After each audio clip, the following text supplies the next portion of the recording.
Salut, j'espère que tu vas bien. Alors, dans la vidéo d'aujourd'hui, je t'explique ma méthode pour déterminer mes objectifs pour l'année. Donc, dans le vidéo précédent, que tu pourras trouver juste là, je t'expliquais justement ma toute première étape, celle que j'utilise pour justement me lancer dans ce processus de réflexion et m'aider à trouver les idées, l'inspiration par rapport à ce que j'ai envie de réaliser, de concrétiser, d'expérimenter, de ressentir pour l'année qui arrive. Donc, le travail que je fais pour pouvoir réussir à me lancer dans cette réflexion-là et réussir à trouver justement, à établir mes objectifs euh, pour les mois à venir. Alors, ce que je te suggère fortement, c'est si tu veux vraiment là, faire cette démarche-là, aller dans la démarche le plus concrètement possible et que ça t'apporte tu puisses en tirer le plus de bénéfices, je suggère d'écrire,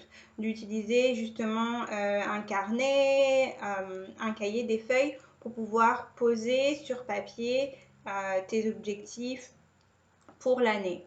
Je trouve qu'en écrivant, ça rend les choses vraiment concrètes et vraiment, ça va vraiment te permettre de, de faire l'exercice là de manière la plus, pour moi, selon moi, la plus efficace possible.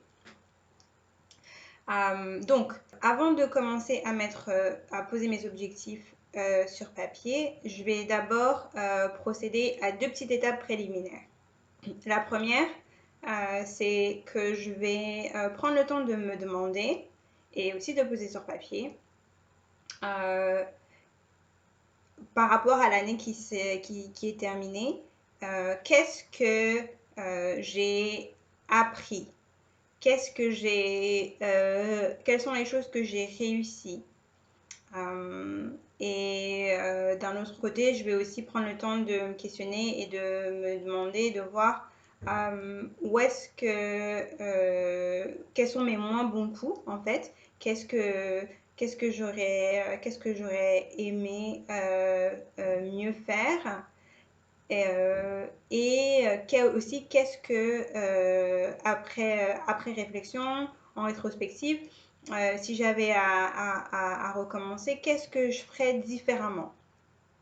Donc, c'est important de pouvoir faire ça avant parce que dans le fond, tu prends ton année et tu repasses à travers cette année et tu essayes de voir justement où est-ce que tu as assuré, où est-ce que justement tu as eu du succès, qu'est-ce que tu as appris, quelles sont les choses positives qui ressortent de cette année-là. Et puis d'un autre côté, de prendre le temps aussi de manière constructive de voir où est-ce qu'il y a place à amélioration, qu'est-ce que tu aurais pu faire différemment, qu'est-ce que tu choisis de ne plus reproduire. Et ça te permet en fait de justement de terminer cette année-là, de boucler la boucle et de décider d'emporter avec toi donc le positif, donc tes réussites, ce dont tu es fier, ce qui t'a boosté, qui t'a donné de l'énergie et que tu décides d'emporter avec toi pour l'année suivante. Et puis en même temps, d'un autre côté, ce qui te sert plus, de choisir de le laisser derrière toi, de le laisser dans le passé. La deuxième chose que je fais, c'est de prendre le temps d'être dans la gratitude justement par rapport à ces choses positives-là et même par rapport aux choses moins positives mais qui m'ont permis d'apprendre sur moi, d'apprendre sur la vie. Je prends le temps d'être, de trouver des choses pour lesquelles je suis reconnaissante.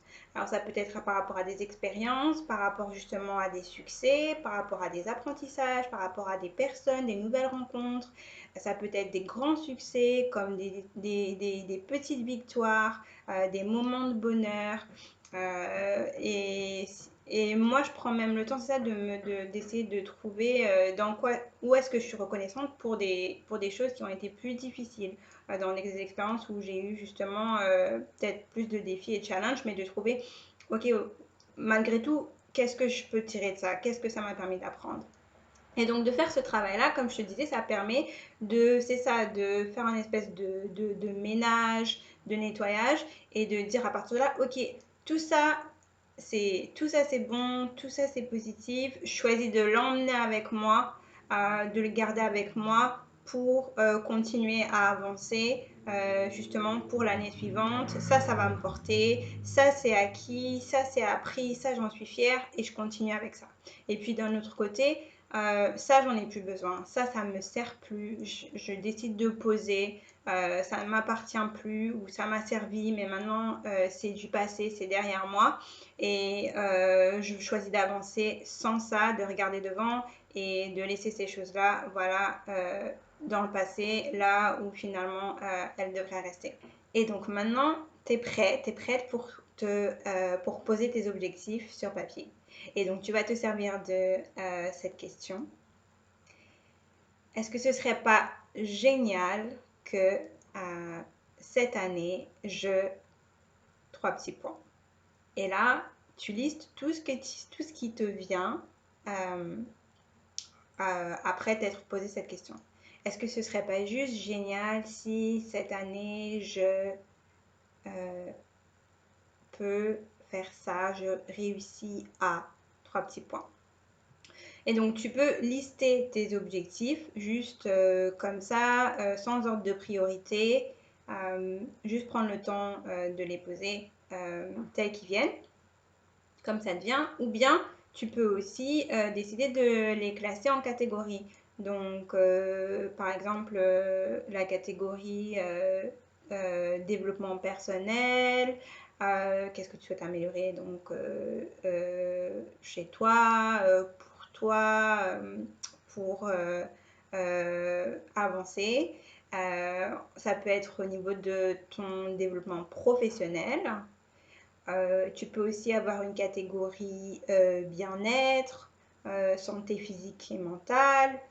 Ça peut être aussi, tu peux aussi avoir une catégorie finance et une autre relation amoureuse, relation familiale, ou bien regrouper tout ça à l'intérieur d'une catégorie comme relations et relations interpersonnelles. Et donc à ce moment-là, tu te mettrais tes objectifs pour chacune de ces catégories. Ça peut être une autre façon de le faire. Mais si tu veux faire les choses simples, juste liste tes objectifs. Moi, je te suggère de t'en tenir à 10, 15 objectifs maximum. 20, personnellement, je trouve ça beaucoup. Après, ça dépend du type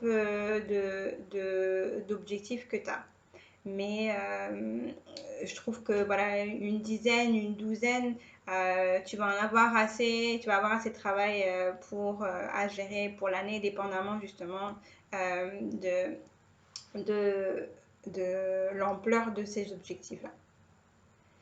Et donc, une fois que ça c'est fait, après, c'est à toi de voir à l'intérieur, donc une fois que tu as ces objectifs-là, de voir comment est-ce que tu choisis de les mettre en place pour faire en sorte que tu puisses travailler sur chacun d'eux tout au long de ton année.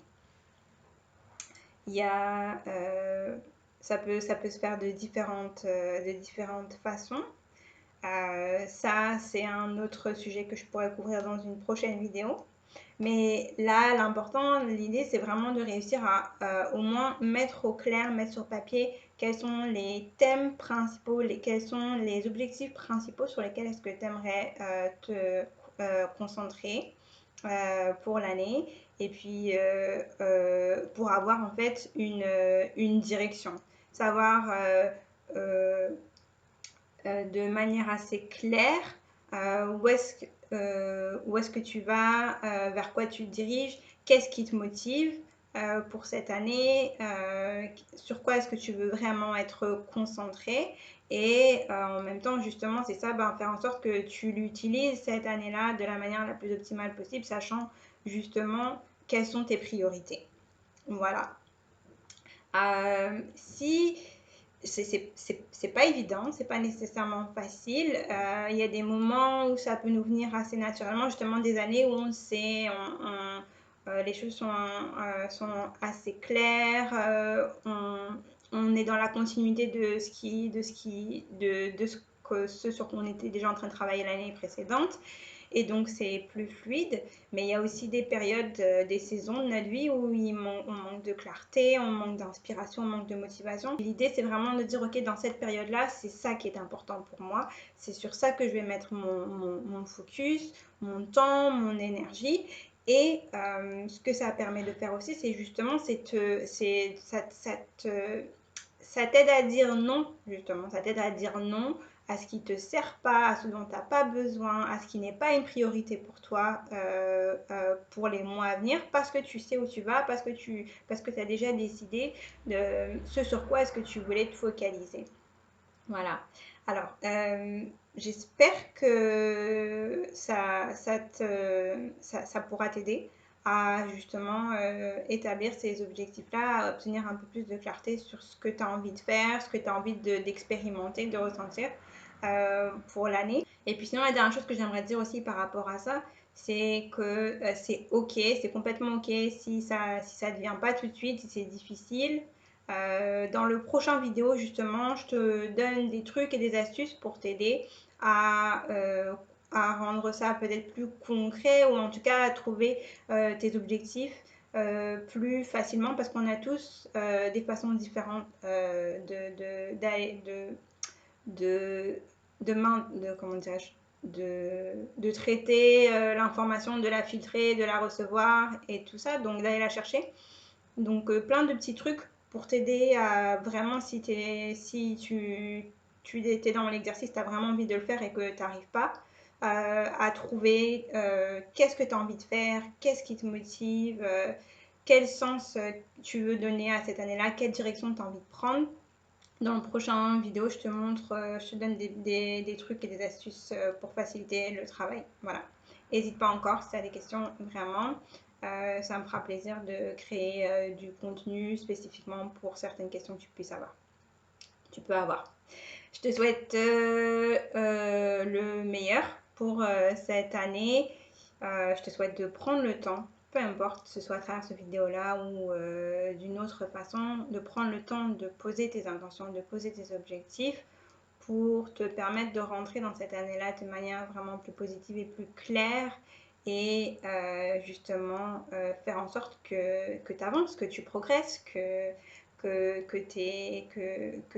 tu ouvres des nouveaux chapitres et que voilà, tu passes à des nouvelles étapes avec plus de fluidité, plus de clarté, plus d'assurance parce que je sais que c'est pas évident et donc mais en même temps voilà, tu le mérites, donc donne-toi-en les moyens. Voilà. Je te dis à la prochaine, prends soin de toi et puis on se voit dans un prochain vidéo. Bye bye.